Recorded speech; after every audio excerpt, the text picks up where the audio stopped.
বলবি না আমি বাড়ি যাবো, তাই বলতো। ক্যাম্বাই যে কইরে বান্ধবী, তুই আবার খারাপ মনে করে নিস নাকি? আরে বল না, আমি কিছু মনে করব না। ক্যাম্বাই যে কইরে,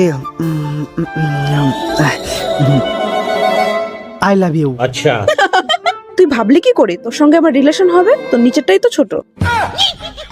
দেখ, ছোট বড় আসল কথা না রে বান্ধবী, এই জায়গায় অন্য একটা গল্প আছে। গল্প আছে? কি গল্প আছে? গল্পটা হলো ছোট বড় নিয়ে। তোর যেমন পছন্দ বড় না, চল দেখাচ্ছি, দেখ। ठीक है এই দেখ, তোর পছন্দ বড়, কিন্তু ছেড়ে দিলে কেউ। समझ गया হুম। এবার আমারটা দেখ, अब देख तू ছোট यार ये समझ गई। কিন্তু জাত গোখড়ো, একটা হলেই বমি। I love you to.